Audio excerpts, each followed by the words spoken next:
Aces. Mm-mm. We kicked your ass. Signed, Caitlin Clark and the Indiana Fever. P.S. Nene, nene. Let's go. I can't do it. We'll do it live. Do it live!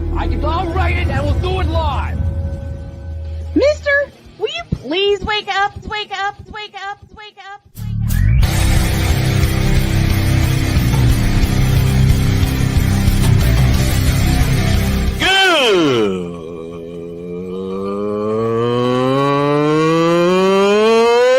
Good morning. Snowman here to all you Brock Purdy and San Francisco 49er haters. Shut up. I got to thank you, Shane. I mean, whatever happened to the games where breaking 100 points was, I don't know, unusual?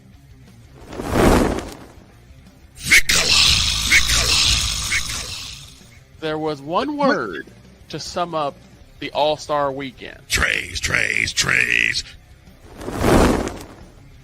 Cause we take this job so serious. Splash Brothers, yes. Ray Allen, replace him with Steve Kerr. Reggie Miller, yeah.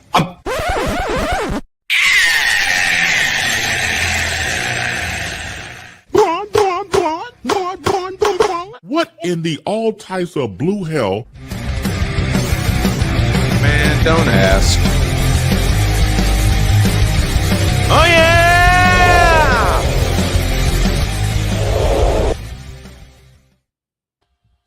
Well, it kind of got everything together. Good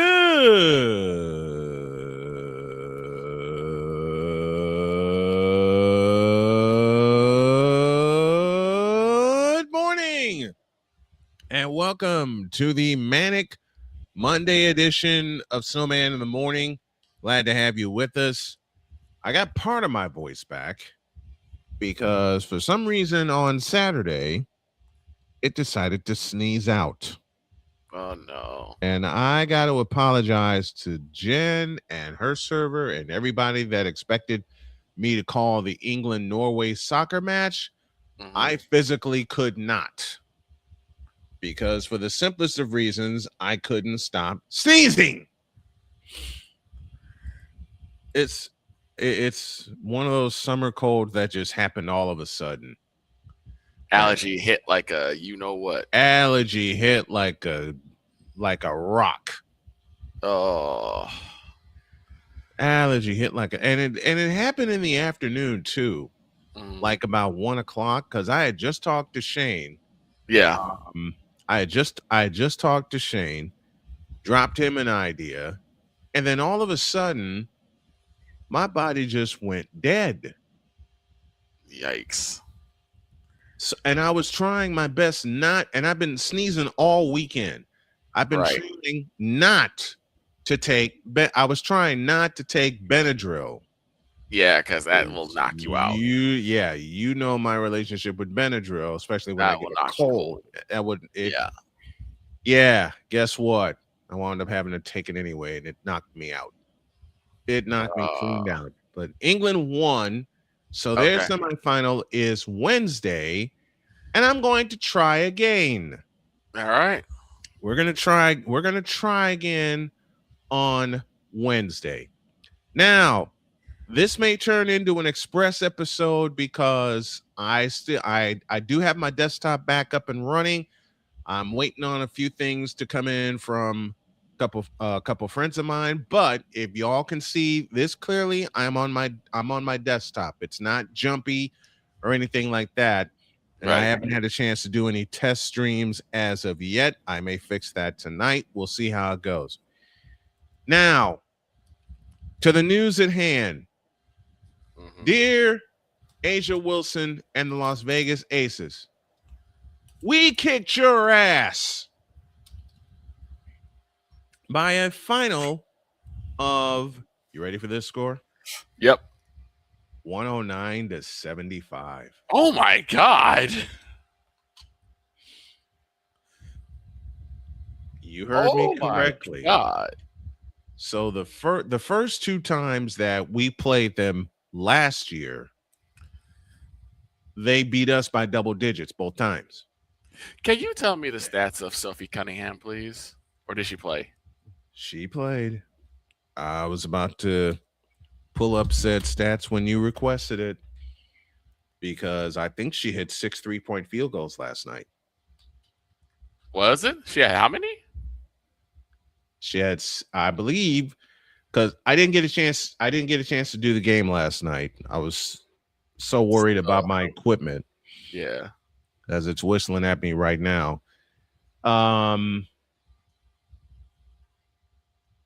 Yeah, 109-75 was the final.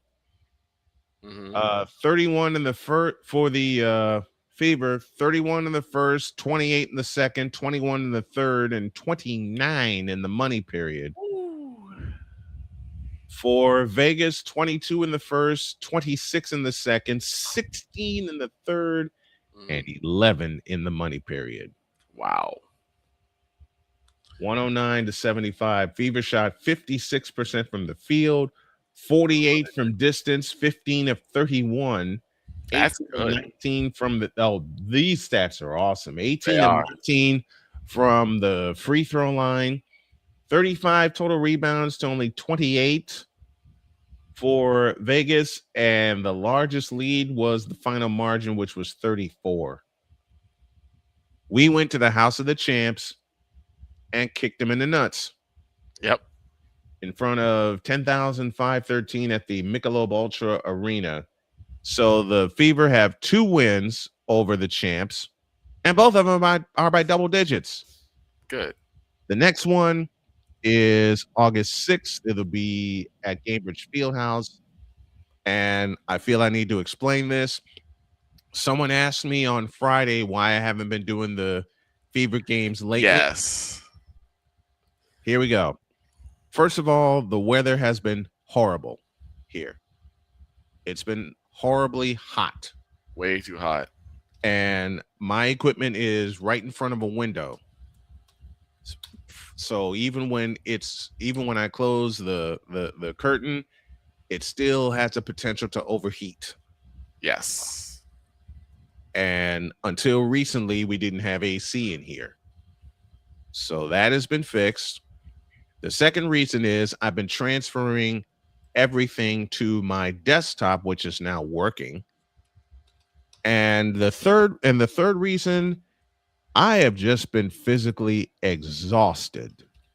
Period. I have just been so tired. So I basically took a month off from doing play-by-play because my body was tired. My body was just flat out tired. And I've talked so many times over with Shane and with Victor, and they told me the same thing. Never mind what the heck other people think. If you're not feeling right, don't go. So and one thing to be understood is that it is a very physically demanding thing to do. It is broadcasting. It's not just sitting behind, a microphone talking. There's a lot of physical stress and strain on the body. Mm-hmm. So it is. There's a lot very tough. That's what a lot of people don't understand, especially with everything I've been through physically. It's a strain on the body. And I went for about 2 years without calling a game. And then I got back into it. I got into a rhythm, and then my body started acting up again. So I just ran into a wall, and I had to step back. I'm going to ease myself back into it. And I've also been doing some preparation of stuff behind the scenes. So bear with me. I will be back, but bear with me. There are some rules that Dr. K has set for me, and I have set for myself. And I have to obey them, especially when it comes to eating before game time, which is now a no-no because it'll send me right to the bathroom. Right. I got to drink a lot more water, and I've cut out the soda. because Good. I've been so I've drank a lot of soda lately because I've been so doggone stressed out because I'm also in the process of getting my CDL and taking those tests, and I can tell when I'm stressed out, and Victor knows this because he's known me the longest of the crew here. When I get stressed out, I consume a lot of caffeine. Yeah. I consume a lot of caffeine when I've been stressed out, but I went all day yesterday without any caffeine. I'm going to do it again today. So that's why you haven't seen me on the play-by-play airwaves. I've been physically exhausted. My equipment has been, and we've been in a heat wave here in Indiana. My equipment was in danger, and I just had to step away for a while so I can physically get myself together. To answer Victor's question, Sophie Cunningham went 7 of 9 from the field. I was right. 6 out of 7 from distance, 20 points. All right. Good. Meanwhile, the leading scorer was Kelsey Mitchell. She had 27, 3 of 8 from distance. Caitlin Clark, 12 points, 7 rebounds, and 6 assists. She went 1 of 5 from distance. Aaliyah Boston, 19 points, 11 rebounds. Monique Billings had 10 in the effort, and Tyasha Harris had 10 in the winning effort also. Since you told me that, dear Rick Strom, shut the blank up, you clown. You soy-ingested clown. Soy-ingested clown. Wow. Yeah. Dates is standing by. Jay Spivey is standing by. He decided to throw some shade on Sophie Cunningham. Oh, she doesn't make a lot of numbers. I'm like, okay. And she don't deserve a shoe. Wait. Yeah. Oh, she does. Who said this again? Rick Strom from the Rick Strom Show. The Dear absolute buffoon that he is. Dear Rick Strom, 23 minutes, 20 points, 7 of 9 from the field, 6 of 7 from distance. She had an assist, but the most important number, a plus 30 on the floor, whatever the blank that means. And to repeat once again, 6 of 7 from distance. Clown. So, dear Rick Strom, shut the blank up, you idiot. Rick Strom, the newest graduate from the Antonio Brown Clown Academy.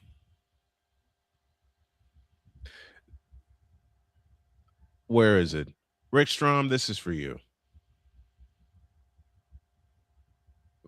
So I realized that I think, even though it's not advertised, Right. there has to be a place for stupid people. We don't know because we're not stupid, so we don't know anything about it, like a secret club society. Oh my gosh. So I come to the conclusion that he graduated from SU, stupid university. Yeah, all the stupid ass letters that go along with graduating, high honors of being stupid. I can't do no more, man. Aminos, dominos, vamonos. Stupid university. Where everyone graduates. Magna cum stupid. We got a couple people waiting for us. Here's one. Passionate. Come after me! I'm a man! I'm 40! Unflinching. Let's go back to losing.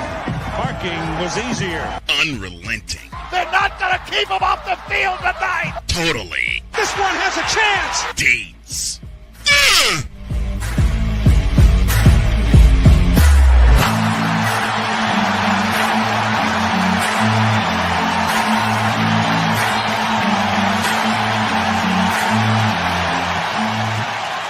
That's not just a murmur, that's a full-blown fibrillation.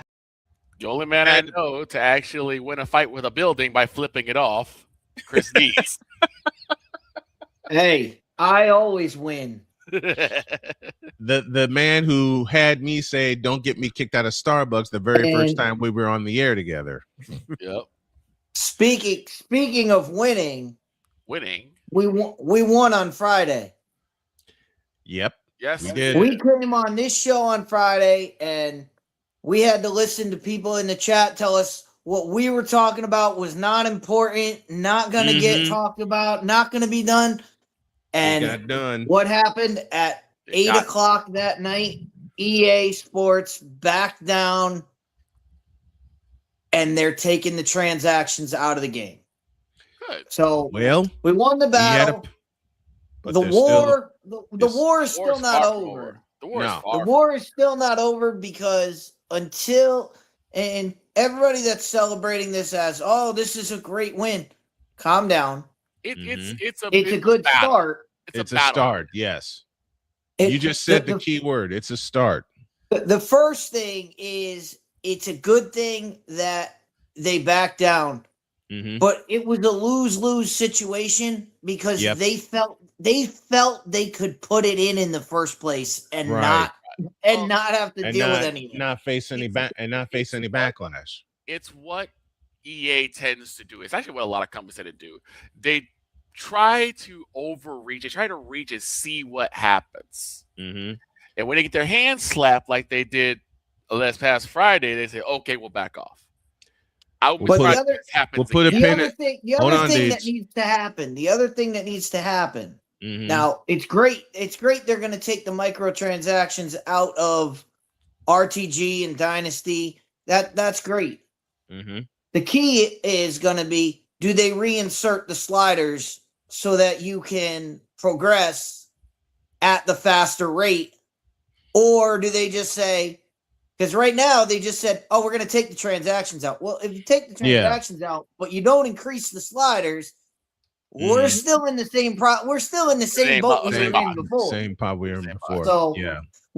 We're at a good first step here. We'll see if the other steps come, but you know what? It's a start. We'll take a win. We'll take the win when we can take a win. We'll take the win. You know. All right. All right, Deeds. Get your stats ready because I never answered your question on Sunday.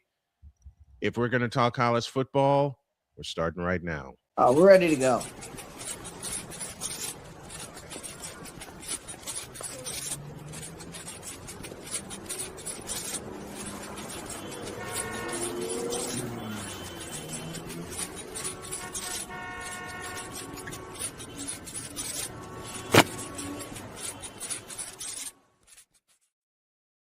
Sorry to keep him waiting, but Jay Spivey is with us from North Carolina. Good morning, sir. What up? Ladies and gentlemen, the professional of North Carolina, from North Carolina, Jay Spivey. How are you, Spivey? I'm glad to be compared to him rather than the other so-called king. No. Yeah, thank you. Go. Yeah. And Jay sent me a funny story last night. Okay. And let me see if I can. Well, this is pretty much national news. It's made big news the last couple of days. Well, the first gem I want to talk about that Jay sent me. Well, actually he sent me three things. I was going to start off saying the professional from North Carolina who knows how to show up at attorney on time. Hint, hints. Not only that, but actually go. What'd you tell me, Jay? To the luncheon and find out who's playing and what games are in and things. Yeah, like as that. normal people do. As normal journalists would do. Not moguls, not media moguls. He did not show up to that said luncheon. Nope. Not media moguls though. And they're wondering why they're failing. Anyway, go ahead, Snowman.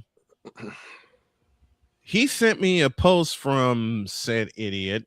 Oh, he said there is so much stuff coming to TRSR, and I'll just say the initials. It is this fall. I think the Triad will be pleased with what we're doing. Stay tuned. Okay. Make sure your listeners know. Make sure your listeners know that his, I guess it was syndicated radio show on the local TV, radio station there in town, canceled his show last week or a week before that. I did. I did musings on that. A couple days ago. And the picture under it is from the WWE. Oh God. And Jay, I love the fact I said season 13 and beyond of Snowman in the Morning is coming. We will be ready to outperform them all. Jay's quick response, and I love this, saying the fact that he is talking about WWE is all you need to know, which is true. Hey, I like WWE. The pictures of Cody Rhodes, by the way. That's the picture you sent me. And he also responded with this. He hates baseball, so that's his go-to. And baseball is our go-to. Gee, it's almost like people actually really like baseball. Well, there were multiple stories that came out last week that said the ratings are way up for baseball this year. Mm-hmm. So millions of people around the country like baseball. Millions of people around the country not only like baseball, but watch it. Yeah, and you're probably going to see that tomorrow night. Oh, Right. oh yeah. All-Star game is tomorrow. All-Star game is tomorrow night. And since we are at the break, let's start here. Jay, which team has been your biggest surprise in the majors this year? I'd say maybe a toss-up between the Cardinals and the Twins. Why the Twins? Well, I mean, they sold off the entire team last year at the trade deadline. Yes, they did. And the Cardinals pretty much did too. And here they are. Both of them are in the wild card race. Mm-hmm. See, the thing is, the Cards seem to always be able to hang around. Yeah. Even when they do jettison a lot of their pieces. Well, they don't usually do that. That's what surprises everybody. Because I mean, everybody thought they were going to basically start from scratch, and I think even the players thought that. And I thought the Twins would be the ones that like had to start from scratch, and basically I thought it was going to be like one of their worst seasons. Well, they were 4-2 against my team this year. So I thought that they were going to be bad or not be the best team, but they are the Piranhas for a reason. Mm-hmm. Shout out to Ozigian. Yes, I will. I'll come to Dietz with the same question. Dietz, which team in the majors do you think has been the biggest surprise? When you say surprise, which way are you going? A good one. Question. That's a good question. A good surprise. A good surprise. The biggest surprise is right here. Mets. The biggest surprise is right there with how much of a dumpster fire they are.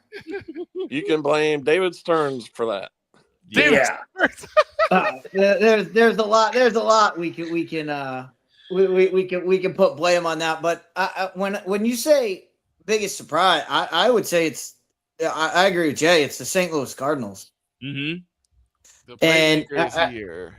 While I agree, yeah, the Twins have sold all their pieces off. The Twins still had Byron Buxton. They still He's have hurt again. Yeah. He's always hurt. He's hurt again. He's always hurt. But they still have a lot that the Twins still had some things there. Nobody saw the St. Louis Cardinals doing what they're. Everybody was talking about how down they were, how it's a rebuilding year for them, and they showed you they don't rebuild in St. Louis. They reload. Baseball, they don't rebuild. They Snowman, reload. We have a team that's doing the exact same thing. You know what? I look, Jay uses this word a lot for different reasons. I'm going to use it for what is actually going on. I'm going to be a homer for a few minutes because the biggest surprise to me has been the Chicago White Sox. Yeah. I mean, the fact that they have been doing such damage in a year they came off last year with one of their worst seasons. Mm-hmm. Their second worst season in team history. They get smashed by the Brewers in opening day. Yep. That's an understatement. They scored the first run of the game. They scored the last run of the game. And no more than that. No more.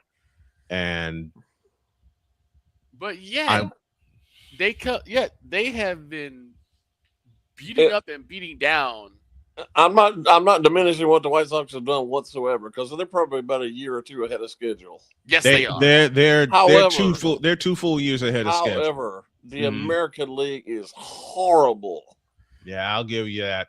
Yeah, also the other thing to look at with the White Sox is what I've been talking about with baseball for all this time. Look at the run differential.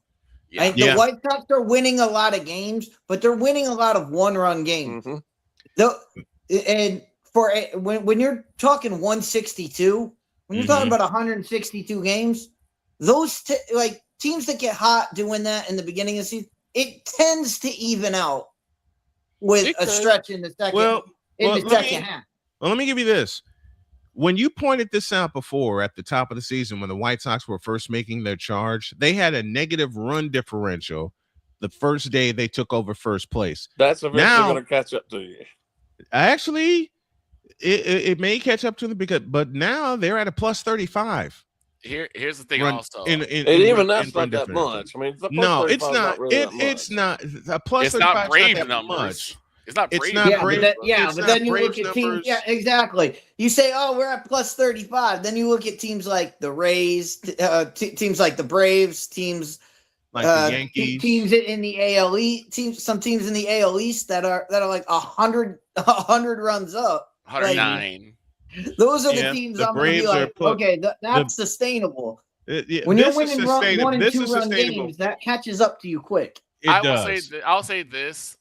To me, this is me personally. I don't care if it's by 1 run, by 10 runs, by 21s. If it is a win, it is a win. Oh yeah, absolutely. Oh yeah, absolutely. Because no one expected. When you look at it in the past, absolutely. But when it's in the rear view, absolutely, a win is a win is a win. Mm-hmm. But when you start saying, when you get to an all-star break and you say, "Hey, we're going to keep this going," you got to say, "Whoa, we've been getting by on the skin of our teeth." Yeah, we got to keep the nose to the grind. We got to keep the nose to the grindstone here. That's an analytic number that you can actually pay attention to, unlike the other garbage. Yeah, unlike the other, the run differential, the run differential, we can pay attention to. The Braves are at plus 92, Brewers are plus 126, and that's gone down considerably. The Braves have gone down considerably. Yeah, and the Yankees have gone down considerably. And meanwhile, the Dodgers are the Dodgers, even though they lost 3 in a row. They've lost 3 in a row coming in. They could lose 10 in a row. They could lose 10. They lose 10 in a row, and they have an 11.5 game lead in the National League West, which we saw as no surprise because we're the Colorado Rockies. Sorry, Laz. The Rockies suck. And we're the Colorado Rockies. Absolutely. I'm sorry, Lazarus. I'm not. She's gonna throw a couch at me again. She's gonna throw a couch at me, okay? But looking at these standings right now, no one expected the Cardinals to do what they're doing. No one expected God, I can't believe I'm gonna say this out loud. The Texas Rangers and the Seattle Mariners to do what they're doing. The Mariners have taken the last couple of weeks. The Mariners have been hot. No, they have not been hot the last couple of weeks. You're right. I didn't hear your sentence. I'm sorry about that. What turned it around to me for the White Sox is when they lost 2 out of 3 to Miami. Yeah. They came home. They had their home opener rained out, so they had to move it to the next day. And they swept the Toronto Blue Jays. That's another surprise. The Marlins are a surprise. Yeah. The Marlins are 7 games above 500 and only 4 out of the National League East lead. It was 2 on Friday. They must have their mascot back, Steve Bartman. Yeah, until they get to the trade deadline. Until they get to the trade deadline. And all the checks bounce, and they have to trade off everybody. Welcome to the Florida Marlins franchise. Welcome to the Florida Marlins. Sorry, Ellie, I had to use that one. And then I'm gonna tease a friend of ours, and then you got the Kansas City Royals. Oh, I don't understand that.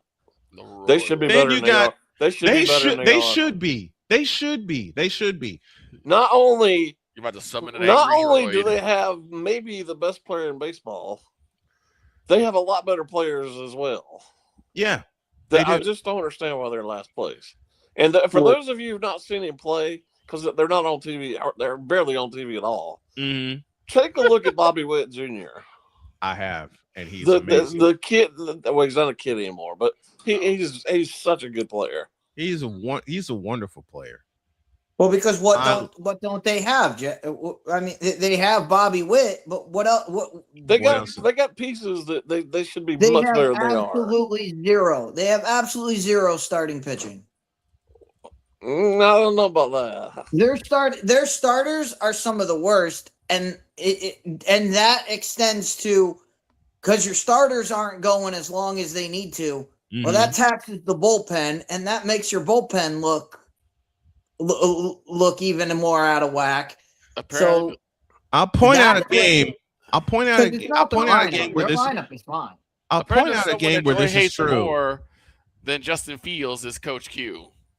I'll point out a game where Dietz just illustrated a point that applies to the Kansas City Royals. They came to the South Side for a 3-game series.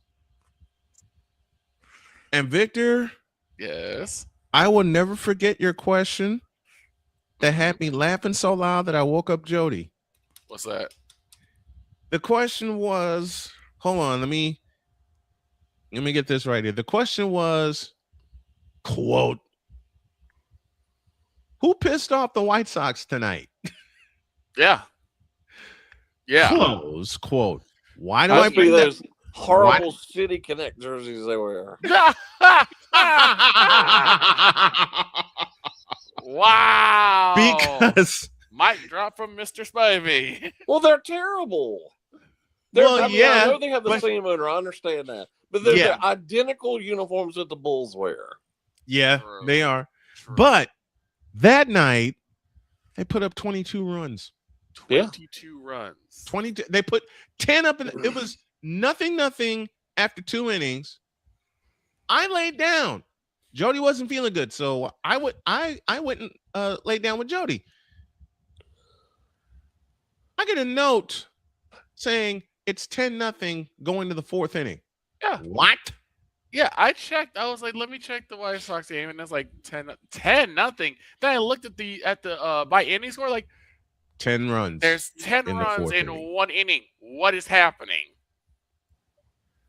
And to make Droid even more angry and laugh at me at the same time, the White Sox scored more runs in an inning than the Kansas City Chiefs will score in the preseason. Well, while you were doing this, shouldn't you have been paying attention to the Charlotte Hornets waiver wire to see what's going on? No. Or transactional wire? See, we pay it. Unfortunately, the Royals put their offense in the cabinet and then put their pitching in the fridge. Shouldn't you be preparing for the Panthers Hall of Fame game in a couple of weeks? Wait. Mr. Spivey, Snowman told me a hilarious story a couple days ago about he was asked by a certain media mogul we know. Yes, I to was. compile a list of the greatest Panther moments. Yep. And I'm like, what, all 3 of them? Wait. Jay knows this because I told him what happened. We were living in Carolina at the time. Back-to-back days, he told me you must do best of the Panthers. First the moments and then the players. Well, old Snowman took that as a challenge. And I didn't get mad. I got even because I said 5 greatest Panthers, huh? I turned that into the 5 greatest Niners. And then for my wife, I brought up in the first half of the show the 5 greatest Colts moments. And then the second half of the show, I did the 5 greatest 49er moments. He don't like me after that. Well, I live less than an hour and a half from the Charlotte Stadium, from the Panthers Stadium. There's Droid. I don't get. I don't root against them, but I don't get the fascination that so many people have for them.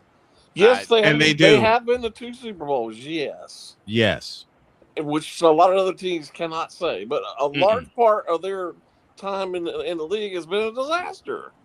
Yes, and I bet you know this, Snowman.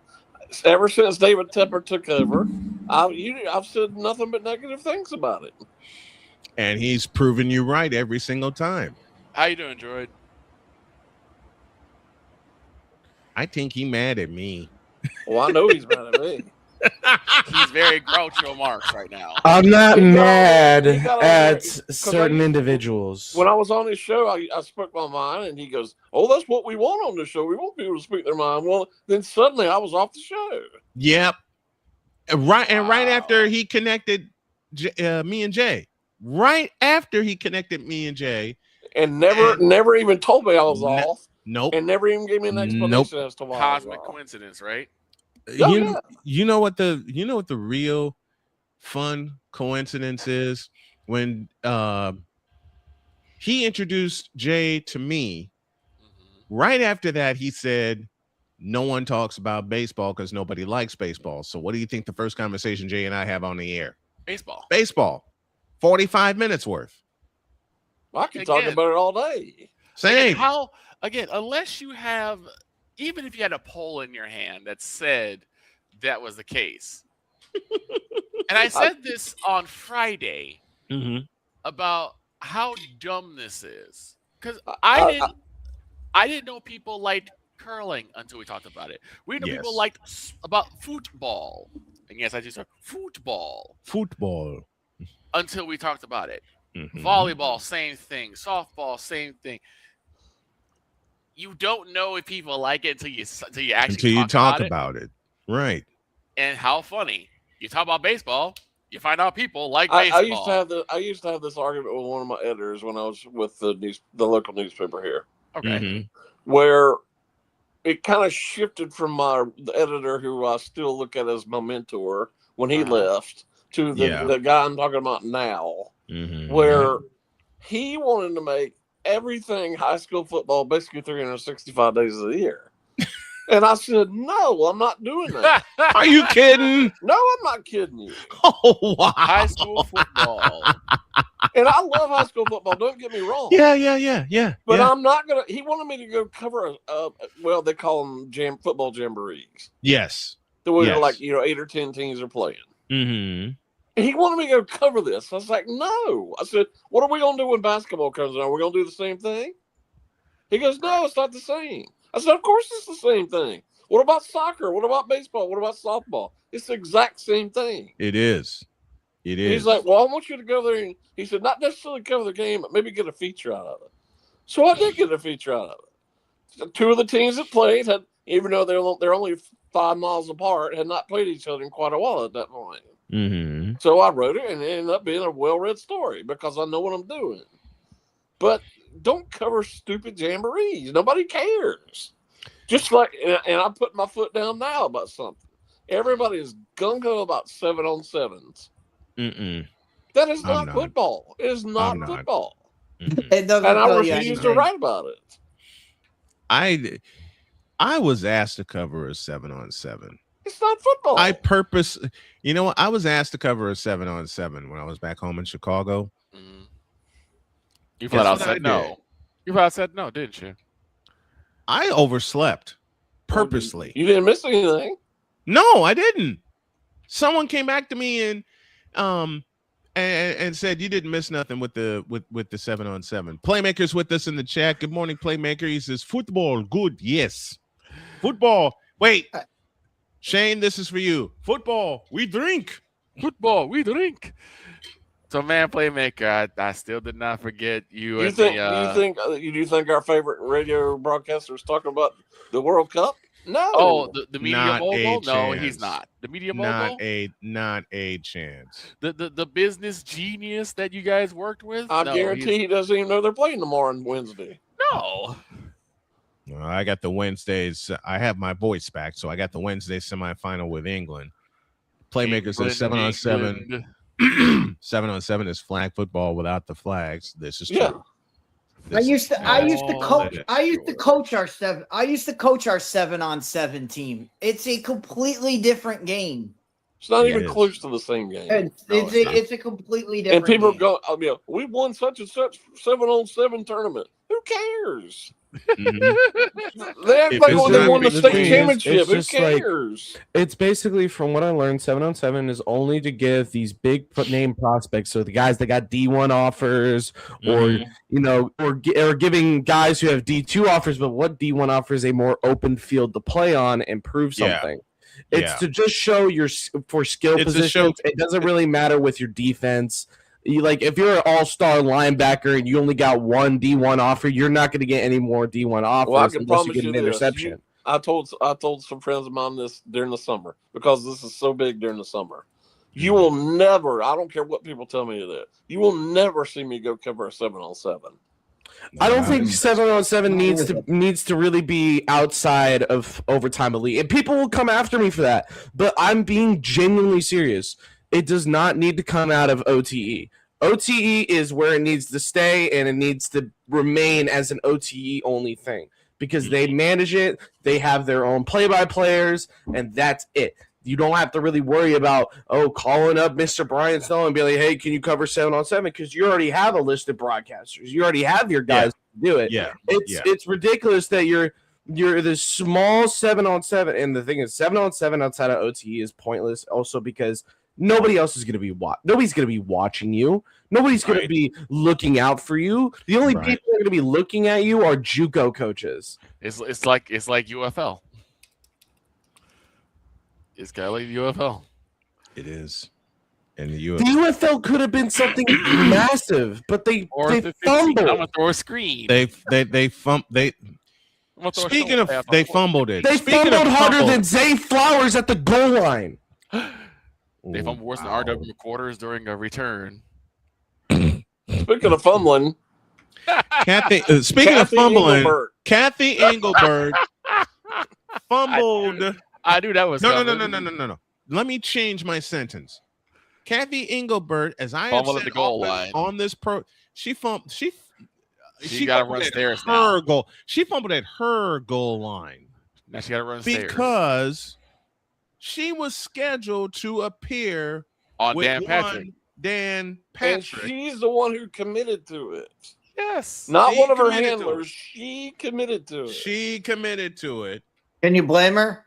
She didn't want to come to Milford. She didn't want to come to Milford, Connecticut. That's not where they were.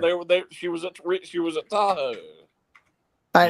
She was at the celebrity golf tournament. I say that because I can literally point to it down the street. I can literally point to it from my house. Right. Well, this was going to be at the celebrity golf tournament.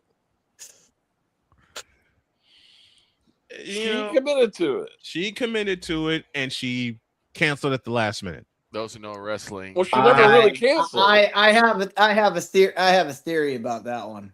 I have one of my own. Deeds go. And it's what we talked about. It's what we talked about with Allie on Friday. Mm-hmm. She didn't cancel that. The cabal that runs that league, they said, we're not putting this out there, because that none of that was her doing that on her own. She didn't do that on her own. They all said, Kathy, you ain't doing this. Well, she's the commissioner. She can override it. And even if she doesn't want to go on there after she had already committed, just say that yourself. Said, sorry, I'm not going to do it. Right. And then she comes out and said, I didn't realize you were going to ask questions like that. Of course he was going to ask questions like that. Dan Patrick is a reputable interviewer. He sure is. He's terrific. He sure is. I'm just say it like this for those who know she needs to answer some questions. A lot of them. Playmaker says we have no comment at this time on the Kathy Engelbert situation. Next question. Wrong answer. I got plenty of comments about it. I'll put it this way. For those who know wrestling, Kathy Engelbert has become the WNBA version of Dixie Carter. Well, here's the funny thing about it. All about money, but knows nothing about the game. Here's the funny thing. They waited on her for hours. I wish I had a yellow card to fit with the World Cup theme. Right. They waited on her for hours, and then she said she was busy. Meanwhile, his studio was temporarily right across from one of the greens at the golf tournament last week. Right. Yes. You could see her 50 yards away hitting out of the bunker. Right. And she said she was too busy to go over there and talk to him. You know, I had the pleasure of doing an interview with Dan Patrick back in 2012. After the Maris Miracle, right? After the first Maris Miracle, after both of them, actually. You know, I knew he was delightful. I knew he was delightful when he did Sports Center, but having his own show was even more delightful. He's fun to talk to. Okay. And the morning I got the call from Dan Patrick, it was an producer, email. I believe. It was an email. His producer, while the show was going, dropped me an email saying, quote, You're coming on this show at 10:30 Central, and we ain't taking no for an answer. Wait, what? Right. Now, for some context, Victor knows this. High school I covered in the tournament Chicago. that season in Illinois, Marist High School, Chicago, Illinois, Marist Redhawks. The first Marist Miracle was against 6th ranked Curie, and we're talking 6th ranked in the state. Wiped out an 11-point deficit, beat them with what basically turned out to be a buzzer beater. Mm-hmm. I was with High School Cube at the time, and I didn't think anything of it. This me doing what I do best, calling a game. Right. Yeah. Then I get an email from my bosses at High School Cube with the following sentence, quote, "Your call is headed to ESPN." I'm half asleep. I said, all right. Then I sat straight up and went, what? I just got some ridiculous news. I must have called. I must have called everybody at High School Cube. Yeah, your call was great. It's going to ESPN. Why? It's just a game that I called. That was the first one. The second one was they wiped out a 15-point deficit against Bogan, the Bogan Bengals, who were the number 4 team in the state, with a game-tying layup with 1.6 seconds remaining, and I went nuts again. And Dan Patrick's producer, emailed me saying we need a bio, we need a picture, because you're coming on at 10:30, and we ain't taking no for an answer. One of the most delightful interviews I ever did. And for Kathy Engelbert to fumble that situation, again, well, why should we be surprised? Well, I mean, they have completely botched this whole Caitlin Clark thing, and that's not the only issue. It's just not. Mm-mm. There's so many issues that she's just totally botched. Well, I mean she's that not was a people person. Well, it's not just that. I mean, there's so many. Like, this is the 30th anniversary, and you somehow don't have her in the photo. This is but the only you got person. Andrew Reese in the photo. This is I know that will deep fry a golden goose. Kathy Engelbert. She's the only person I know that. And will she's deep fry been a deep, golden goose. and she's been deep frying this golden goose since the day she was drafted in April of 2024. I mean, they were on TV last night at 9:00 on a Sunday night. 9 on a pay. And I know baseball wasn't on, but you know darn well NBC put that on last night because baseball wasn't on. Yes. Yep. But she's not. This is the thing. This is how you know it's the cabal, but that I've been talking about for a year and a half now. It's the cabal that's inside because how many heads have rolled? How many heads have rolled during Caitlin Clark's entire fiasco? And I'm not talking about this year. I'm talking about go back to last year. Go back to the first game last year. Go back to a year and a half ago when I was on Snowman's show and we were talking about this happening as it was going on. How many heads have rolled? Not a single one. What does that tell you? That tells you it's not. It's systemic. That means it's not people. This is not people messing up their job. This is people carrying out what they're supposed to do. They're carrying out a mission. Well, Playmaker says the poster's on Caitlin Clark because she has a likeness restriction. Oh, that's not true. That's not true at all. Wait, what? I don't think she. That's not. I don't true. think she has a likeness restriction because if she had a like. They completely omitted her on purpose. They definitely omitted her on purpose. Well, that's what they use. Playmaker. To be fair to Playmaker is right. That is the official statement. The official statement is they left her out because they couldn't work it out with her. Whoever does her promotions or whatever. Like they didn't sanction the pic. They didn't sanction the picture. Like it makes no sense. The statement makes no sense. But that is the official statement is that her people didn't sign off on it. That's not the reason they did it. Which is absolute garbage. No promotion. Like I'm sure they would have been like, you know what? We know why. Go do that because it'll only help our promotion later. Listen.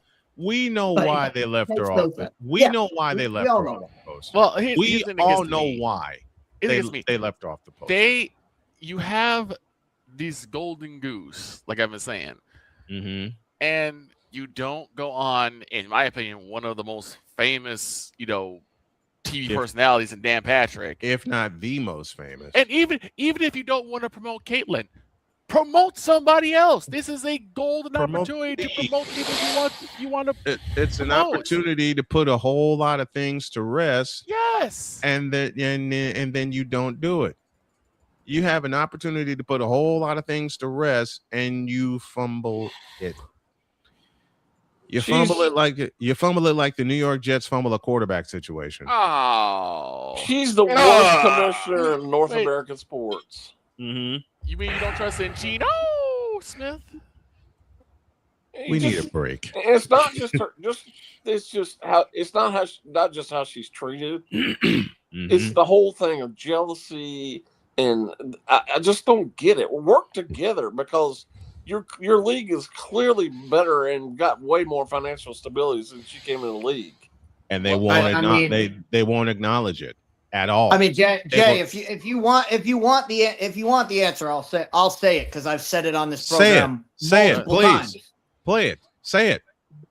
It's because she's straight. It's because she has a male fiance.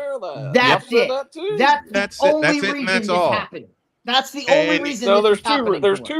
There's two reasons. Mm-hmm. She's white and she's straight. That's it. No, because Paige Beckers is white and they push her, so it's not because she's white. Well, Paige Beckers is popular, but she's not nearly as popular as Caitlyn Clark is. No, she's not. I'm not saying she is, but I'm saying they're pushing Paige Beckers. So it's not because Caitlyn Clark's white, because Paige Beckers is white. So we can check that box. We can throw that box right out. There's only one box that Caitlyn Clark does not check. That Paige Beckers check. That Paige Beckers has. It's the one Caitlyn Clark, and it's the one Caitlyn Clark will never check. Yeah, but Paige Beckers does not move the needle like Caitlyn Clark does. No, we know that. No, she doesn't. We've pointed that out. But we've pointed that out many a time. She's not the draw that Caitlyn is. I'm not disputing that. But they're going to push. They're going to push her. And I said it on Friday. They're going to push her because they don't care if it's detrimental to their league. They don't care, because they're pushing an agenda, not what's best for the league. They're pushing what's best for their agenda. What did I say? What did I say months ago? That because you cannot attach an agenda to Caitlyn. Mm-hmm. You can't attach a label to Caitlyn. Then Playmaker has a challenge. Explain Sabrina Ionescu, who was a #1 pick out of Oregon. Mm-hmm. She is indeed straight, and she's married, but they don't. No, she's divorced now. She's divorced now. Oh, she's divorced now. She's what's his name? The football player she was with. Oh crap! He played for the Raiders. But it doesn't matter. Look, Raiders. Exactly. Look at Sabrina Ionescu. She won the 3-point contest. Have you heard anything about that since she won it? No. She was in a 3-point contest with Steph Curry. Yep. And after that, not a peep. No promotion, no anything. No promotion. How does that get overlooked? I'm starting to believe what Dietz is saying about it's because they have the perfect setup. They have the shield. They have the shield of, hey, you can't talk back to us, because if you do, we're gonna call you a bigot. We're gonna say that you're afraid of homosexuals. We're gonna say all of this stuff, so nobody wants to go against the cabal. No one wants to go against that, because they're gonna shield and they're gonna label you every ist and phobe in the book. Hence why nobody wants to go against that. Hence why they kept pushing Brittany Griner for so long. Yeah. And Damien says that's total BS. It's definitely because she's white. If it wasn't because she was white, why the hell is the FBI investigating the WNBA cause of Caitlyn Clark? It has nothing to do with that. So Paige Beckers is all of a sudden not white. I mean, Paige Beckers ruins Paige Beckers, Kelsey Plum, Sabrina Ionescu, as Sophie you mentioned Cunningham. before, Sophie My- Cunningham. And My Sophie hands are off for Cunningham. this. No, they're not. You're in this along with us. I can't talk on something I know barely anything about. That's fair. That's fair. I give you that. I have a joke sitting right there, but this is not the time for it. But you know who's starting to get that treatment now? Sophie Cunningham. She Well, if you had it saw her play before. last night, you'd understand why. She lit it up last night. 6 3-point field goals. I saw it. She lit 6 it up out of last 7. night. 6 out of 7. That's why I made my. That's what I said. What I said earlier. To one Rick Strong. What did Sophie Cunningham do last night? 20 points, 7 of 9 from the field, 6 of 7 from distance. In 23 minutes. George. I mean, this isn't new. This isn't new to Sophie. I mean, look at what happened last year during. I don't know how to put this up for the radio people, but when they had the instrument gate. Yeah. Who was the person hit by that? Oh wait, it was Sophie Cunningham. It was Sophie Cunningham. Oh wait, Sophie Cunningham came out and said, I don't care about this. None of this has to do with our game. And they blackballed her for that because they wanted her to play victim. And she did. She played it off. She knows. She played it off. She did. And she said it doesn't matter. She said this is the most ridiculous thing I've ever seen. Right. She no sold it. Yeah. Well, it's like don't forget, like before Caitlin Clark got hurt last year, don't forget she got like clotheslined, and then Sophie Cunningham went down the court and clotheslined the girl. Clothesline Marina Mabry. Yeah, and that started the whole. That started. I saw someone get mad because I guess at some point Sophie was one of the ring girls for the UFC fight on the presidential lawn. And it's like, that's what you're mad about. That's what upsets you. Yeah. Again. What? Look who the cabal. Look at the cabal. Look at. You think they wanted her anywhere? You think they wanted her anywhere near that? No. Come on. They didn't. It's just really aggravating. But like I said, again, you have golden opportunities. Again, if you don't want to promote, Caitlin or Sophie, there are plenty others. Sabrina Ionescu, Paige Beckers, heck, AZ Fudd. Angel Reese. You could go on. You have a golden opportunity of an outlet, and you don't do that. And then you get mad. Why is no one coming to the games? Because you're not promoting. Because you're not promoting it. And again, it all goes back to the quotes I told you about on Friday. It all goes back to we're being judged on stuff other than basketball. Mm-hmm. Candace Parker said it on the Hall of Fame. She did. She said it in Springfield on the Hall of Fame speech. Mm-hmm. She did. This isn't a secret anymore. Like the problem is they've gotten away with it because it's been secret before. Now it's not. Like now I said, it's not. Once it starts hitting the media, once it starts hitting non-sports media, which is what you said last year. Normie media. It's a problem. There's no stopping. There's no stopping this. You can't hide it anymore. Nope. We got to go to a break. Jay Spivey joins us as he does every Monday. Jay, thank you very much, my friend. Great discussion as always, and we'll talk to you next week. All right, guys. Thanks, Jay.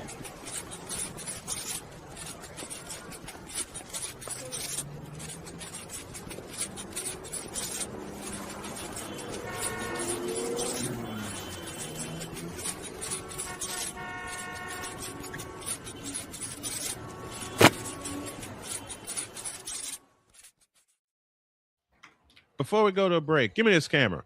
Oh, no. Dear Damian Hernandez, shut up and leave Caitlin Clark alone. Caleb Hernandez. He's allowed to be wrong. He's allowed to be wrong. That's okay. You're right. He's allowed to be wrong. I retract some of what I said. He's Caleb Hernandez, our resident troll. He's Caleb Hernandez.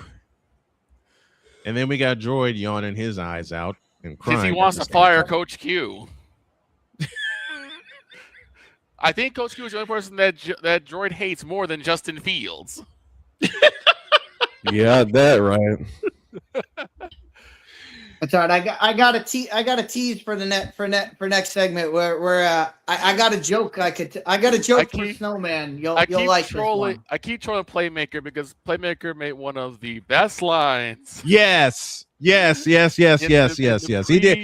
I gotta do it. I gotta do this. And I have cut said line. I won't use it today, but I'll use it tomorrow. Playmaker, this one's for you. For Paul George. I was at the gym. I was watching Shooting Lights Out. I was at the gym on the rowing machine.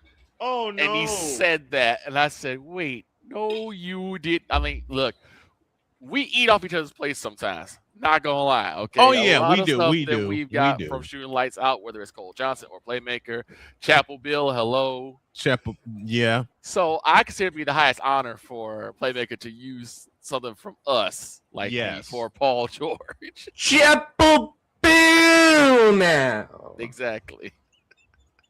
And that started it. Chapel Bill started. Chapel Bill, Father O'Shaughnessy. Sorry, Shane. You're not sorry. Not really. I didn't do it. No, but Justin Fields is. We got a break. I didn't say it this time. Yes, you did. Hour 2 after this. This is Snowman in the Morning. The original Think Drink is back. Level up with proven ingredients formulated to crush your competition. No gimmicks, no jitters, no messing around. Just high potency results that keep you moving day or night.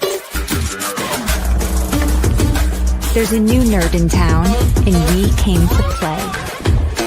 Nerd Focus. Smarter than energy. Here's an important message from the Diabetes Solution Center. Do you like pricking your fingers to test your blood sugar levels? No one does, but it's important to maintain your health. And now, by wearing a small remote device called a continuous glucose monitor, or CGM, you don't need to prick your fingers anymore. It's easy to use and helps you make more accurate diabetes treatment decisions. If you are testing your blood sugar 3 or more times daily, injecting insulin, or using an insulin pump, call the Diabetes Solution Center right now. And if you have Medicare or most major insurance coverage, you may be able to get a new CGM at little to no out-of-pocket cost. Shipping is free, and we'll even bill your insurance company for you. If you are testing your blood sugar 3 or more times daily, injecting insulin, or using an insulin pump, call the Diabetes Solution Center right now to learn how to end the painful finger sticks and get your own continuous glucose monitor, or CGM, at little to no out-of-pocket cost.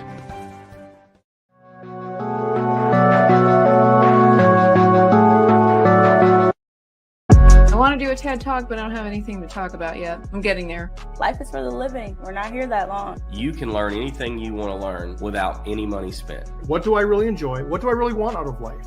I am your host, WIZE. Are you in a life holding pattern? Well, this is for you.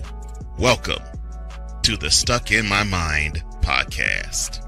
Live every Monday, Tuesday, and Wednesday at 4 p.m. Central.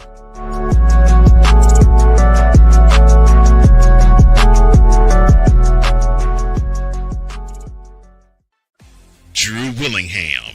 In this case, yeah, you put the blame on Kyle Shanahan for apparently not preparing the team enough for the overtime rules, supposedly.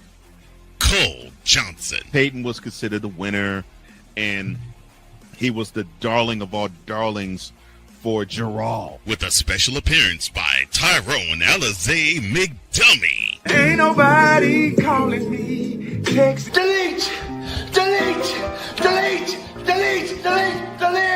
Join these two football enthusiasts as they give you Total Football Talk.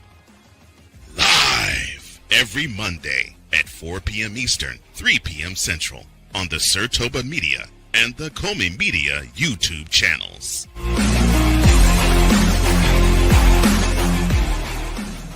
Cause we take this job so serious. I'm sorry, you're in, what are these things called? Spices? Spices, thank you. My brain went bleh. What in the all types of blue hell This is Snowman in the Morning.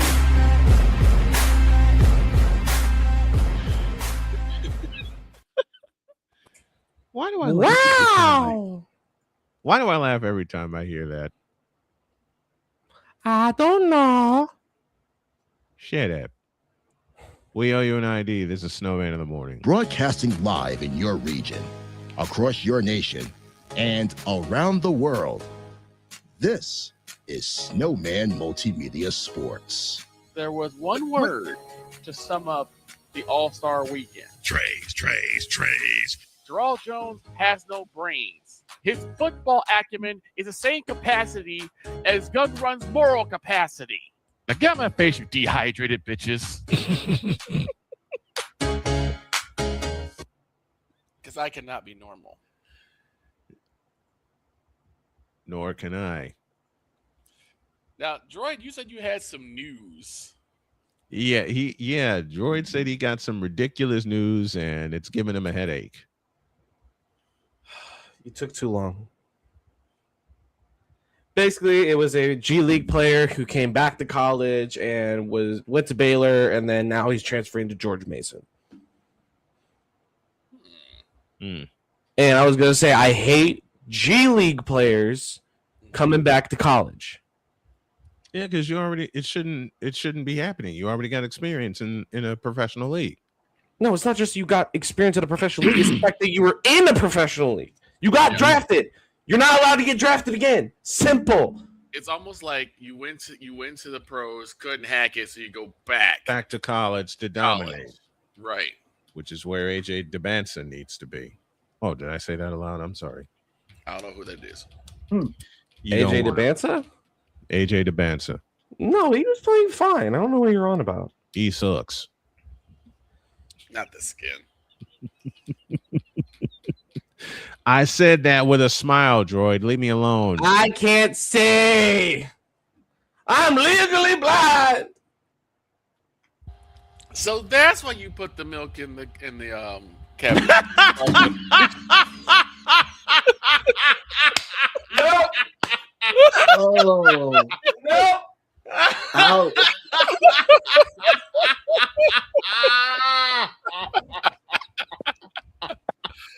Yellow card. Yeah. They deserve a red for that one.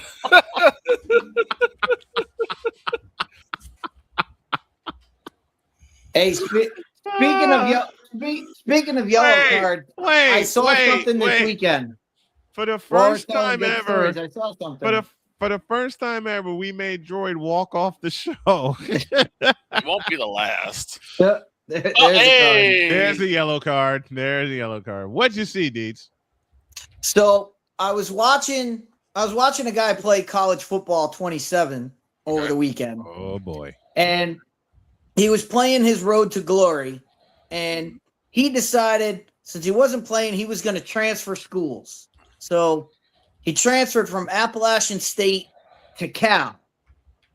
Okay. Oh boy. Now, Cal had just hired a new head coach. And Snowman, I'll see if you can guess who the head coach was just by the comment I left on his video. Which said, when I saw the school that he transferred to, which was the University of California, but I said, now his player was named Ryan, so I said, he froze. "Oh, look at your coach." Hey, I said, "Has Ryan been bullied yet?"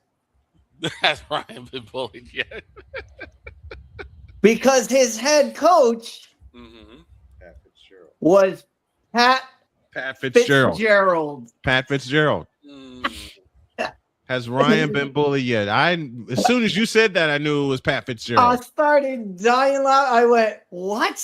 They have Pat Fitzgerald in this game? Yeah. Yeah, Pat Fitzgerald. So I thought that was pretty funny. This was Pat Fitzgerald. Man. Oh Lordy. Foul. Everyone's crying foul. Hold on. I'm hearing across. It's down in Oklahoma City. Shea Gilgeous-Alexander is indeed shooting free throws. SGA. Playmaker, this is for you. The Big Ten. You can say you're not impressed. You can say you're not happy. You can say all these things, but no, whatever the case may be, the Buckeyes are on top of the football world. And it's just where it is. The SEC. But I blame one person for this. One person. What one person are you going to be blaming?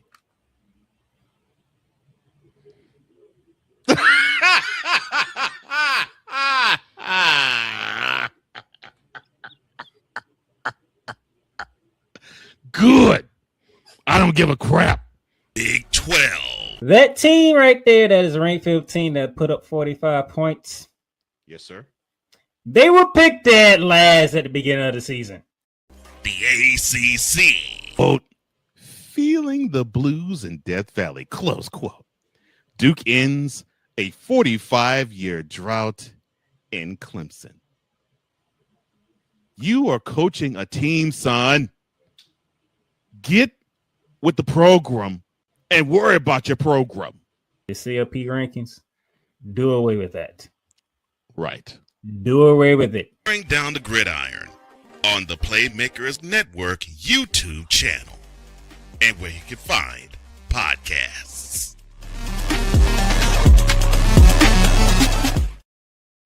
Only one person I blame for all this. And Cole Johnson. Cole Johnson.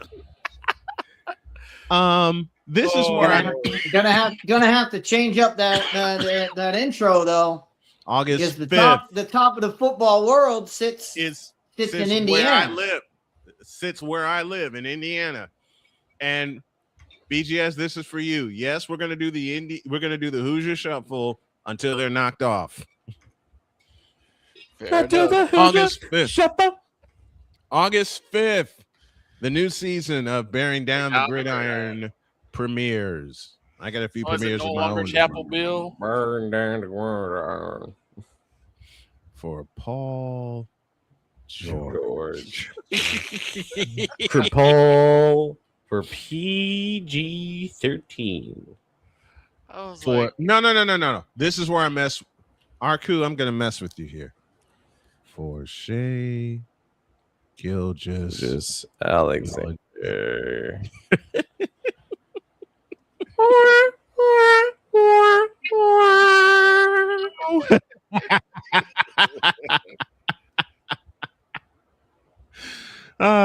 While we're debuting Playmakers commercials, here's this one.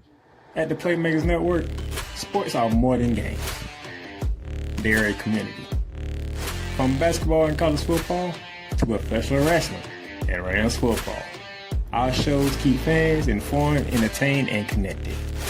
Watch live, listen on your favorite podcast platform, and join the conversation. The Playmakers Network. Sports, community, conversation. I like that one. That's fair. It keeps. I like that one. That's fair. But I'm keeping the Ohio State because it shows years of the show. Yeah. The longevity of that show. Mm-hmm. Not to mention you got Monarchs of Wrestling with Cool Breeze McCain in there too. Man, those two are nuts. I love that show. I love Monarchs of Wrestling. I love that. He's got another one here that I'm going to debut. So, Playmaker, can you tell that I've kind of, sort of, maybe got your email? Yes. He's got a new commercial for Shooting Lights Out. We're going to drop that here in a minute. Matter of fact, we're going to take a break because we need one. And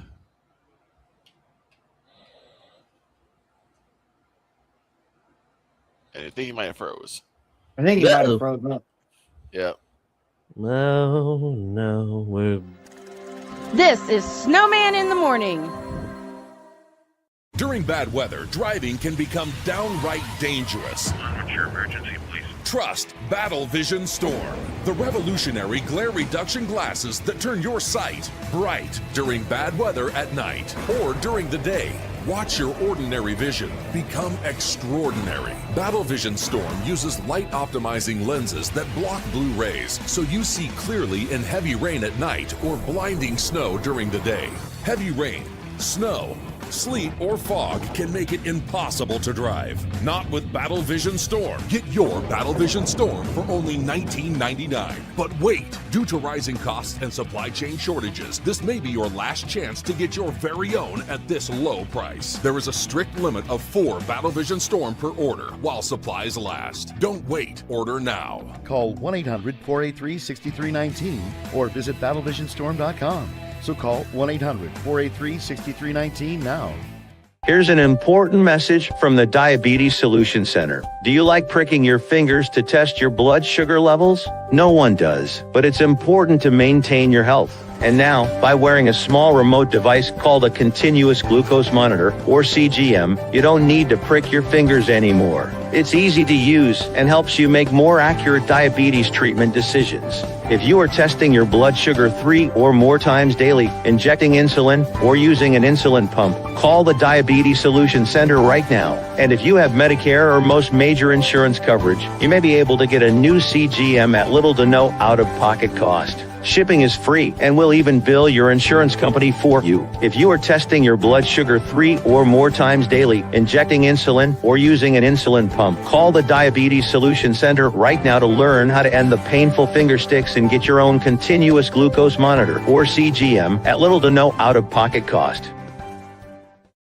Whether it's news, the largest egg producer finds bird flu in chickens at a Texas plant, weather, devastating tornadoes rip through the heart of the United States, inspiration, a breast cancer survivor completed the journey of chemotherapy, and now begins a future one of matrimony, or sports. Michael Jordan is shown on a photo with Diddy. LeBron James has a video extolling the virtues of a Diddy party.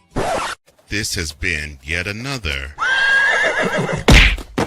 beating a dead horse presentation. We got you covered.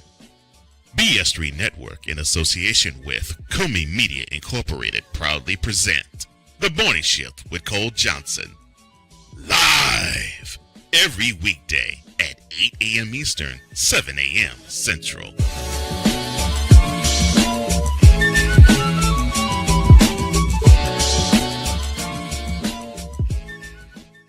Cause we take this job so serious. And Father O'Shaughnessy need to go to hell. That's what he needs. What did Father O'Shaughnessy do? I quit. We're done here. I'm done. We're out of here. What in the all types of blue hell? This is Snowman in the Morning.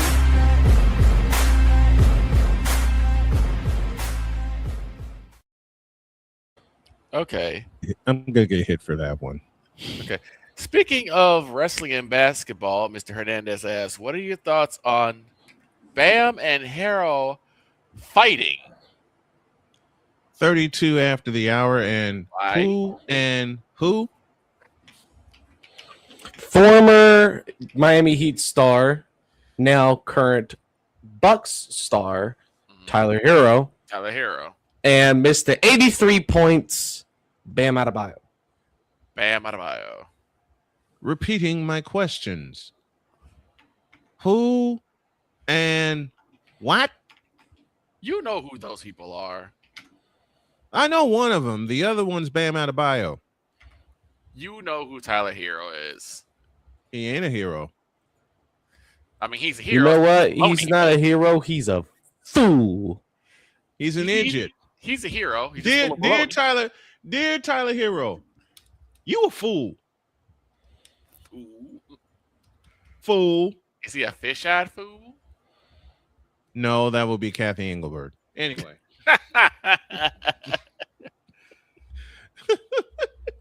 What are they fighting about? Do I want to know? Probably not. Do I really want to know what the hell they're fighting about? I thought you were going to answer this the right way. Who and cares? That too. You know what? I had that in mind while we were coming. I don't care back about from either of the break. players, and two, whatever they're fighting about. I'm sure I don't care about that either. You know what, Deeds? Thanks for taking my answer and saying it aloud. Because I repeat my question: who the hell are these two, and what are they fighting about? The third question is why. I'll answer all those questions with 2 words. Who cares? So you don't care about any of this, apparently. I mean, has Tyler Hero has he done anything? Has he done anything since the COVID Classic? Like, I know he was big in the COVID Classic, but that was it. I'll give you. I don't know anything that he's done. I will give you your answer like this, Deeds. Hell no, to the no, no, no. Hell to the no, hell to the no, to the no, no, no. Listen. There, how's that? Yeah, it's that simple. Okay, what has Tyler Hero done since the COVID Classic? What do I often say? Nothing. Yeah. Nothing. Like the Jets quarterbacks of the last 5 years. Nothing. And Bam scored 83 points. Yeah. And if I remember correctly, he had like 40 of them on free throws. Yep. Bam Adebayo scored 83 points in the game. Yay. Yeah, because they kept fouling him. They kept fouling. They kept fouling. The foul line. At the end of the game, they just started fouling him for no reason. Yep. Well, first of all, where did he play college ball? Did he play in Kentucky? Texas. Oh, that explains a lot. Yeah, the birthplace of also one Kevin Durant. Nappy head. Shut up, Victor. The greatest defender against You know what? is a brush. You know what? I'm gonna find a clip of that and I'm gonna play it. I'm gonna find a Kevin clip of Durant's that. greatest nemesis is not anyone on the court; it's a brush. It's a brush.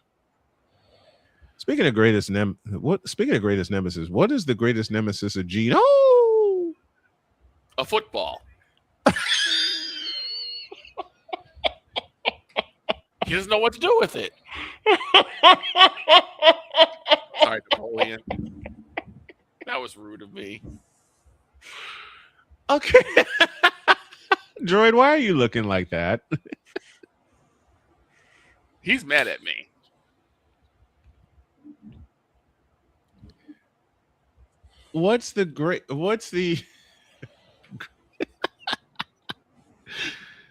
While we're talking about greatest nemesis, okay, or nemesis rather, I could never get that plural right, and Dr. K will yell at me for that. What's the greatest nemesis of Tom Brady? The New York Giants. The New York Giants. Eli Manning. Yeah, Eli Manning is another good answer. Eli Manning. Mario Manningham. Tom Coughlin. David Tyree. The helmet catch.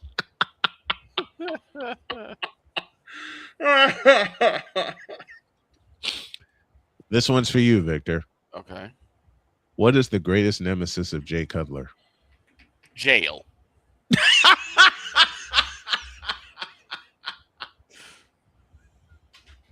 I'll borrow from you. Jail?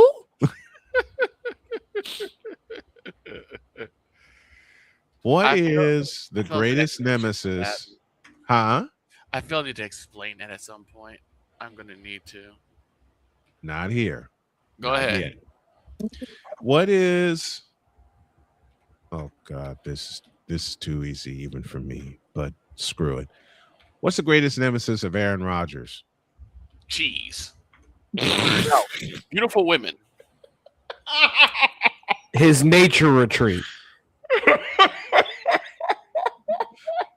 Ayahuasca. Even Victor's like, I can't even beat that. His nature retreat. Y'all wrong. What is the greatest nemesis of Kadarius Toney? A football. Line of scrimmage. Because for a while he couldn't catch worth of nothing. Fumble. That's why I said a football. You can't fumble the ball if you don't catch it first. That's true. Greatest nemesis of Kadarius Toney? His hands. That too. Hands of stone. Not Ron The Garvin. greatest enemy of Kadarius Toney. Oops, I slipped. Oops.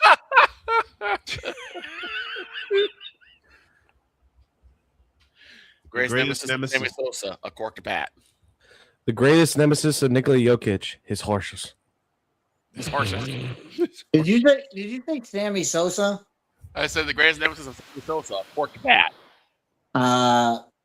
Probably the English language.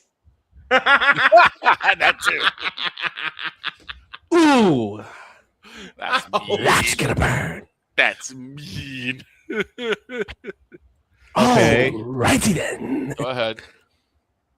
Greatest. Oh wow, Mr. Hernandez. Now just being. Oh no. Tom Brady's greatest nemesis, Antonio Brown. Antonio Brown. I think Antonio Brown's greatest nemesis is Antonio Brown. Damian, I'm sorry. Antonio Brown's yellow card. No. Let that one go. Let that one go. You rescind that one. Nope. You can rescind that. Nope. Go ahead. Next one. Because it's true. Well, they're all true. They're still Yeah, foul. Yeah, I know. No, that was for the Tom What's Brady the one, not the greatest Antonio nemesis? Brown. Okay. What's the greatest nemesis? Oh, jeez. Arku, you gonna hit me for this. What's the greatest nemesis of the Oklahoma City Thunder? Repeat.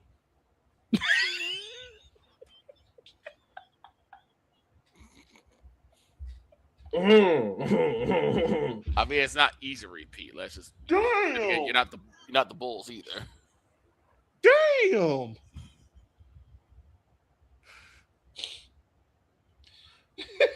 I just hear something right now. Victor on one today. I was gonna say street ball. Nope. That you're done. You're done. Oh no! You're done. Not the red card. Red card. Get him out of here. Not the red card. No. Oh man. That's 2 yellows. That's a red. All right. Greatest nemesis of OKC is SGA. Oh. SGA is a leader. Come here. Red card. You've been red carded, Arku. SGA's a leader? Nah, that's some bullshit.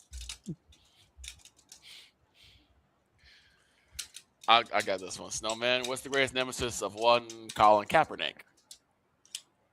His knees. His knees. That's better than my answer. Oh, my knees. Oh, my knees. Oh, my knees. I said common sense. That too, but. Oh, no. The Dallas Cowboys' greatest nemesis, Jerry Jones.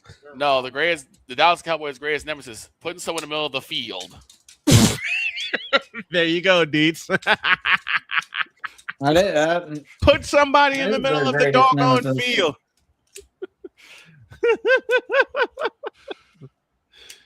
What is the greatest? The Pittsburgh Steelers' greatest nemesis, 9-8. Quarters.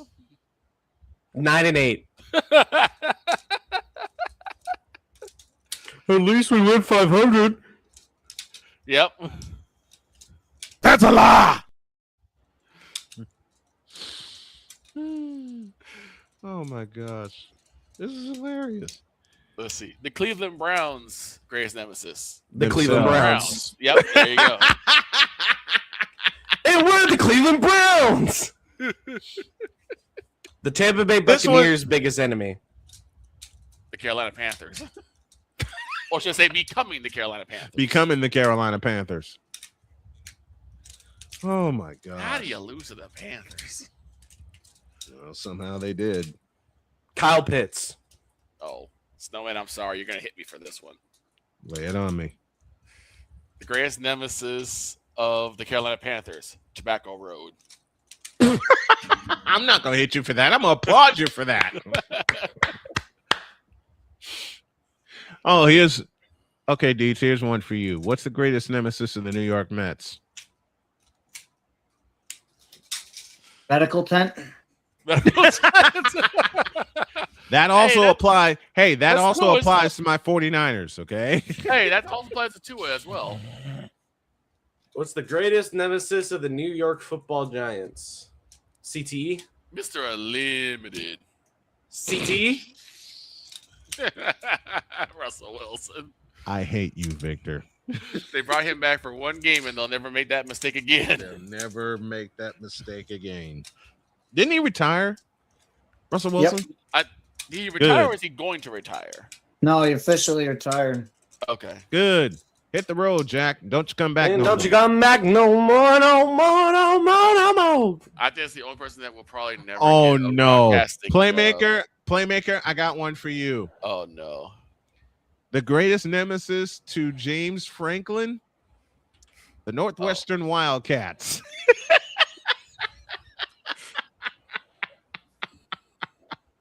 What? Why am I getting a yellow card for that? The greatest Find nemesis the of lie. The greatest nemesis of the Los Angeles Rams, Father O'Cochran. Oh, jeez. The ghost of Tavon Austin. Oof. The greatest Wait, did you nemesis. say to the did you say the Rams? Yes. Rams. The city of St. Louis.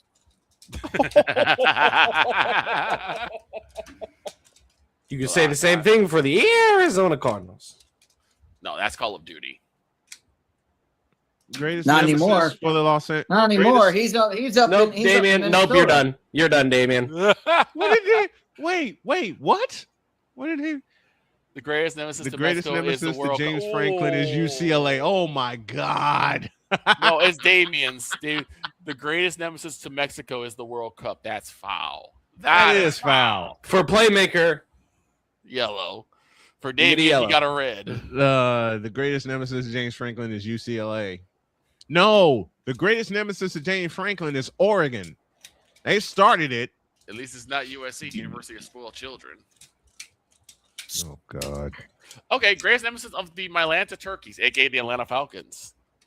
Kyle Pitts. The Georgia Dome. The Georgia. Kyle Pitts. I'm surprised no Fulton one. County. Fulton County Actually, Stadium. no. Georgia State Patrol. I'm surprised no one said Kirk 2 Chainz Cousins. Oh, no. It'd be the ghost of Kirk 2 Chainz. ghost Because he's not there anymore. So then, what is the Greatest nemesis. Playmaker. Greatest nemesis for the Rams is special teams. Wait a minute. I mean this kiddingly, Playmaker. Oh, Greatest no. nemesis for the Rams. 4th and 1 at the 11 in overtime. Foul. Foul. I know In a exactly game, where you got that from. I know where you. I know you know. You hung out with me that night. I wasn't even supposed to do that game. You weren't. I said, nope, I'm not going to do it. The greatest nemesis of the Baltimore Ravens. Because, yes, Lamar, it is It you. is you.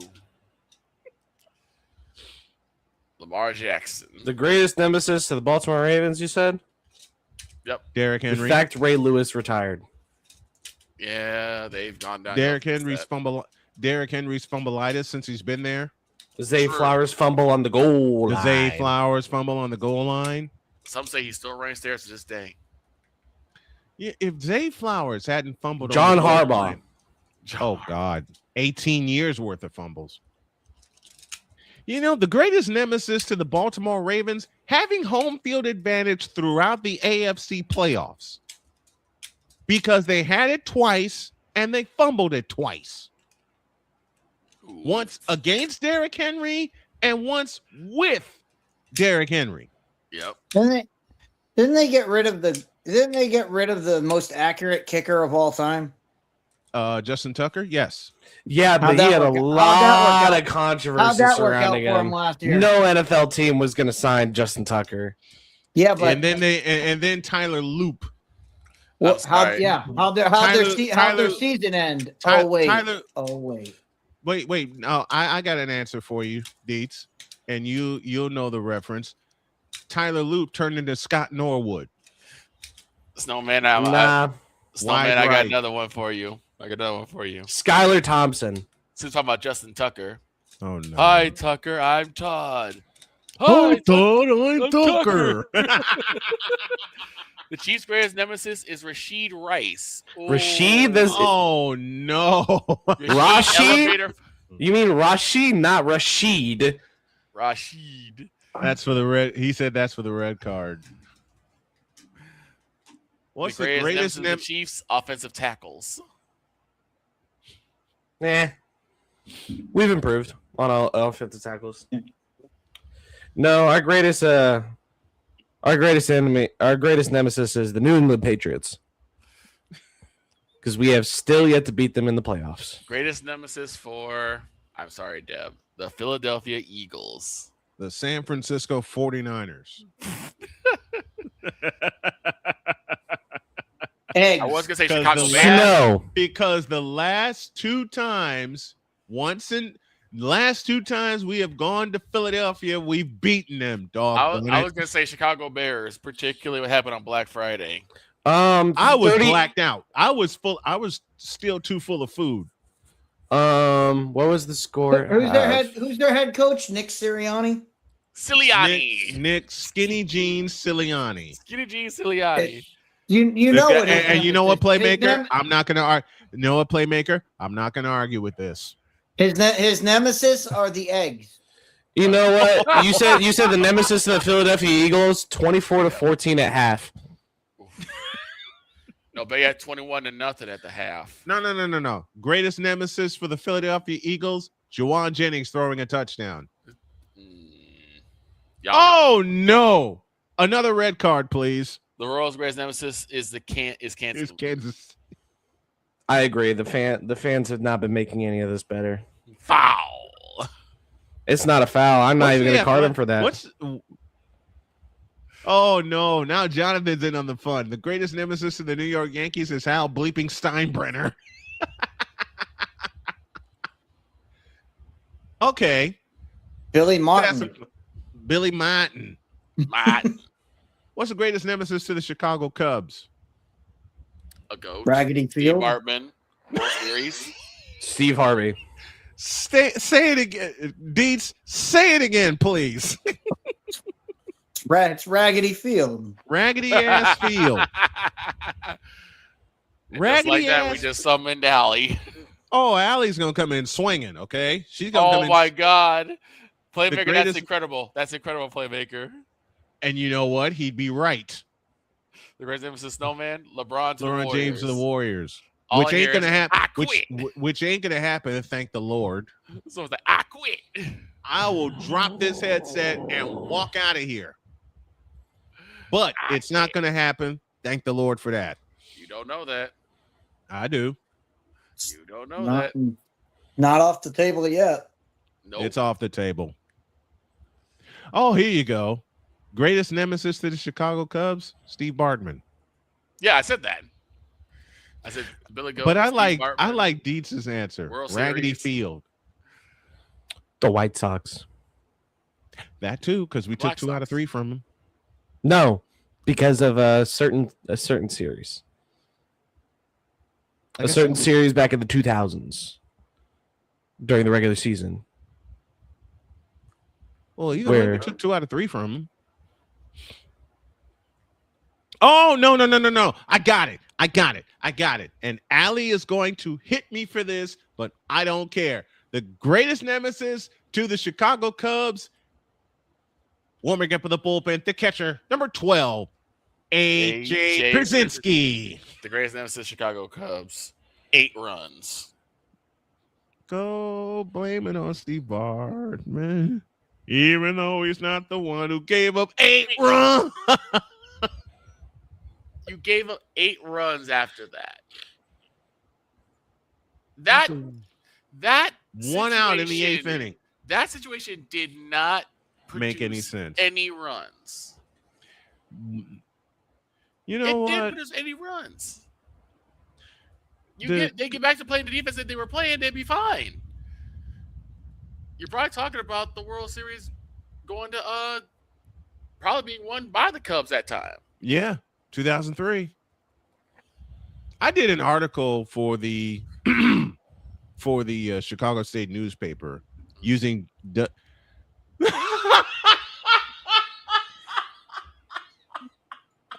Not wrong. There he goes again. You're not wrong. Cowboys in prime time. No. Greatest nemesis to Victor and to Dietz, quarter number 6. Yes. We start off with quarter number 6. Quarter number 6. Start off with 6. Start off with 6. We'll get to 10. The greatest enemy to the Tampa Bay Lightning, the Colorado Avalanche. Colorado Avalanche. The greatest nemesis playmaker, Cole Johnson. Yeah. Especially, I'm still laughing at that bit that Cole Johnson did with the James Franklin. Yes. Which I will play again this week. Okay. Oh God. Yeah, those can be a great team, though. The greatest nemesis to the WNBA, Kathy Engelbert. The greatest nemesis to playmaker, Father O'Shaughnessy. Because we still don't know why he said he got to go to hell. Well, Father O'Shaughnessy need to go to hell. This one. What the hell did Father O'Shaughnessy do? I have no idea. I asked. I quit. We're done here. Yep. We're done. Greatest nemesis to Father O'Shaughnessy, the Boston Bruins. No. Kenya. This one. Mustard. This one's for Droid. The greatest nemesis to the Boston Bruins, Carter Verhaeghe.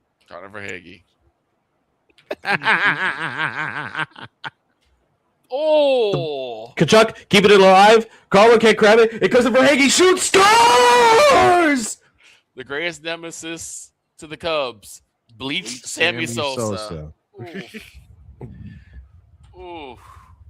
I've done play-by-play for a grand total of 2 games at Raggedy Field. I ain't going back. It's 3 games too many. The biggest nemesis to the Kansas City Royals, George Brett's bat. Oh no. Greatest nemesis to the playmaker, Rams special teams mixed with Deebo Samuel. Deebo Samuel. The greatest nemesis to the Rams. Playoff droids. The Kansas City Royals' biggest nemesis is Pine Tar. The George Brett incident. Greatest nemesis to the Chicago Bears, DJ Moore. But he's not there. Not anymore. The greatest nemesis to the Los Angeles Rams, Puka Nacua's girlfriend. Well.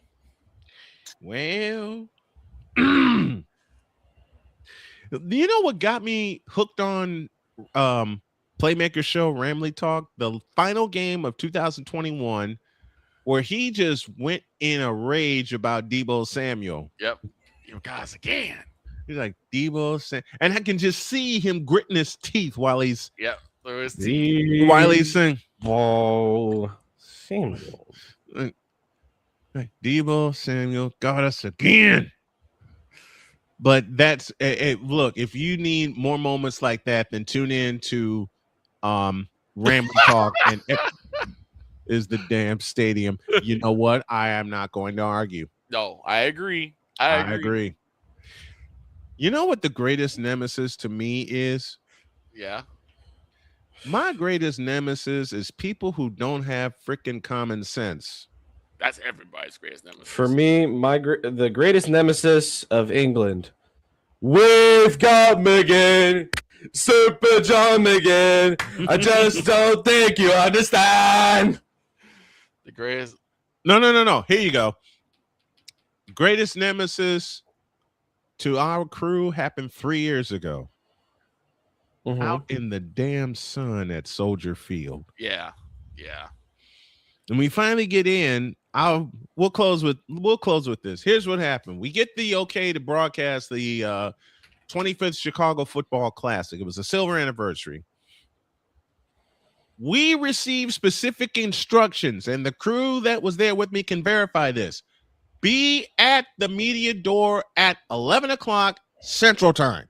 Yeah. So we're there an hour prior. Yep. Jody asked me, she says, are we going to get in and get cooled up? Yes, because the sun was getting ready to beat everybody's asses. Do you know they didn't let us in that bitch until 2 o'clock in the afternoon?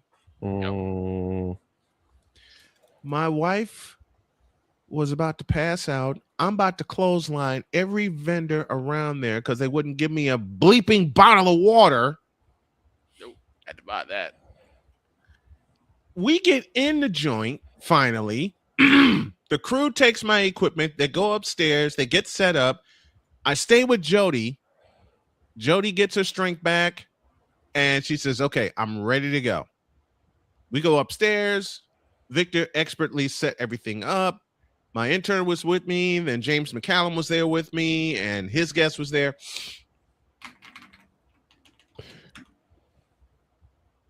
My intern says, are we doing a pregame?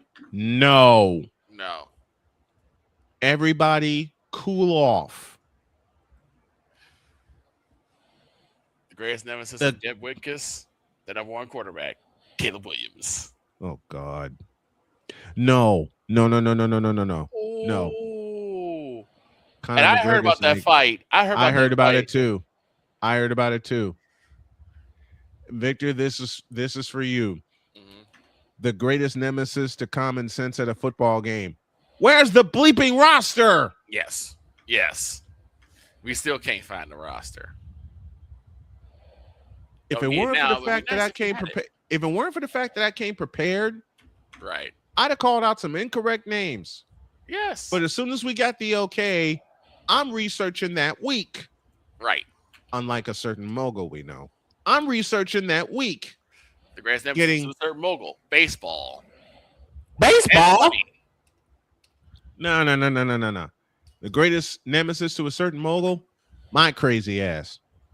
Good grief. Because I actually produced for him and he didn't pay me. Good grief.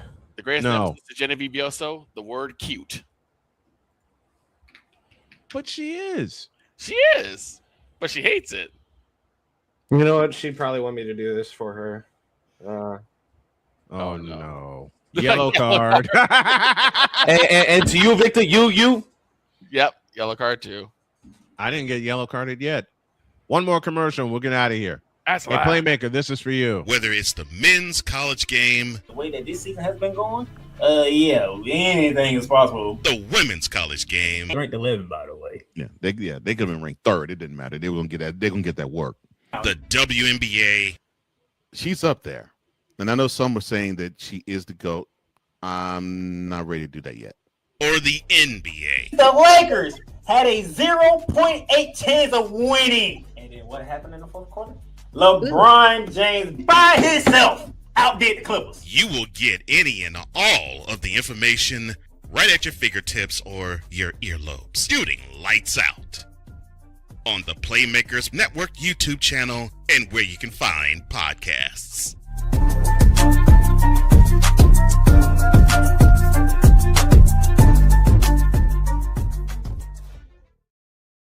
Worship alert. Had a 0.8% chance of winning. 8% chance of winning. And you hear him quietly say, and what happened in the fourth quarter? LeBron James by himself outdid the Clippers. It's not hard to outdo the Clippers, but we're getting out of here. What is your greatest nemesis to your team? Drop your answers in the chat or join us tomorrow. We'll have a part 2 to this. I don't know why I'm doing this, but I can answer that question for my honey's Colts. The greatest nemesis of the Indianapolis Colts, Tom Brady. No. Change that. I mean this kiddingly, sweetheart.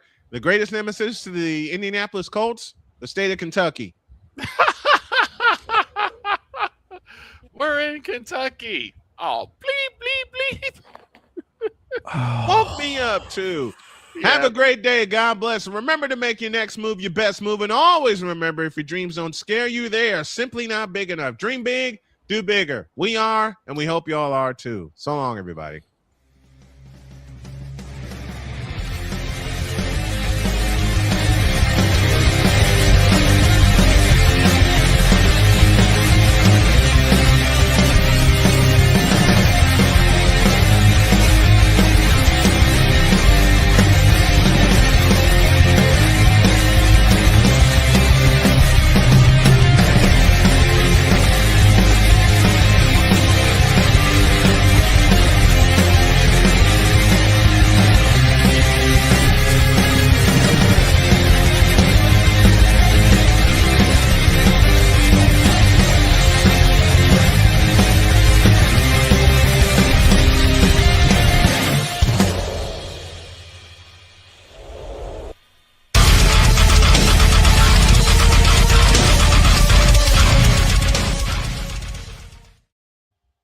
Greatest nemesis to the Colts, the city of Jacksonville. You ain't lying about that. Oh, yeah, that's true. You ain't lying about that. We ain't won in there You 13 years. Ain't lying. Greatest nemesis of Jimmy Yoso, Gold Ship.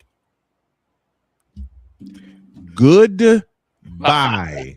See y'all tomorrow.